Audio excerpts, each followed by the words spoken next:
Paul McCartney, Sir Paul McCartney, Ringo Starr, and Ron Howard. Gentlemen, you're here. It's the premiere. How are you feeling about it? Very excited, Frank. Frank. Oh, sorry, John. I called you Frank all yesterday. Anyway, we're all excited. We want to see it. We saw the rough cut. This is the first time for us too to see the whole thing. I just want to tell you guys, if you have any notes, it's too late. Yeah. One thing that the guys may not know, and anyone watching this in the cinemas around the world, don't leave when the credits roll. It's the first film I've ever been to, Ron, where it carries on after the credits. Well, the people who go and see it on the big screen get a bonus. And that's what all of the excitement is about tonight, in addition to the movie. And that bonus is you playing at Shea Stadium. Ah, yeah. Which was one of the multiple gigs that's picked up in this that was a stadium gig. Was it the first or the second time? First, and it was completely remixed by Giles. So you can actually hear yourself, because what's said in the film, with all the screaming, you couldn't hear yourselves play. Yeah. It's true, yeah. It was very loud. It was very but very it was loud. part of it. Yeah, but what I love about it is that you've captured that, but you've also got footage of the lads playing in the ABC cinema in Manchester. Yeah. So who was it that when you went to America said, look, we're big enough now to do stadiums? Who had that ambition? Some promoter. Yeah. It wasn't us. We were on our way as he booked it. Yeah, so you just We turned up. hadn't landed. I know, but that's the thing that comes across in the film as well, the unity between the four of you. You are four mates, Yeah. basically having a laugh.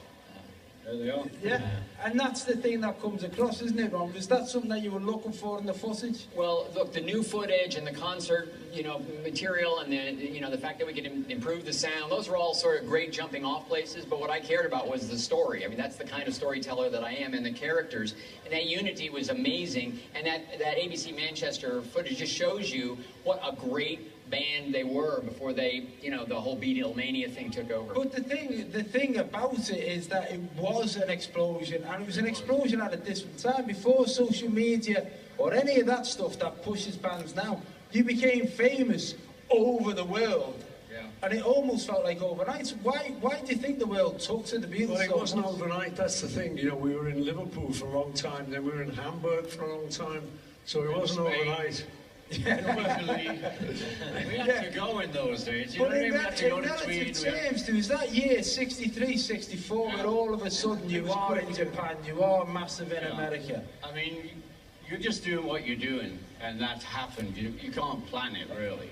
Well, again, that's the other thing. Nobody had done it before, and the thing that comes across in the film is the sense of humour in the press conferences. Hysterical, actually. And the confidence, though. Is that because you just... look at you. Where are you from? I'm from... And you're full of confidence. I'm full of confidence, so that's where we get it. Yeah, it's part of where you're from, but probably also part of the fact that you could always got somewhere to go home to, haven't you? Well, I could have always gone back to Butlins to play. Yeah, you always had a job. It's always the security of having a job. One of the things that amazed me again as a storyteller and looking at what they went through was that the same thing you're talking about, that confidence. There was a kind of an integrity about the way the decisions they made, whether those were creative decisions or just about the way they lived their lives. Like the refusing to play in segregated audience in the Deep South in the mid '60s. Well, that comes across in the film. Was that a big discussion or just something that... No, it's just one of those things, we were asked to play in Jacksonville, and they said the audience is going to be blacks on one side and whites on the other. We said, well, that's stupid. We're not going to do that, So it wasn't a big political decision. But we just thought it was so stupid, refused to do it, so they had to change the rules. So that was... the first kind of integrated audience in That's called using your power in a very constructive way. Yeah, absolutely. I'm very proud of that, Because Brian Epstein got it written into every contract then, didn't he? Put in the contract after that, And for you as a filmmaker, you've obviously got two contributors you can talk to, but with George and John, you had to go through footage.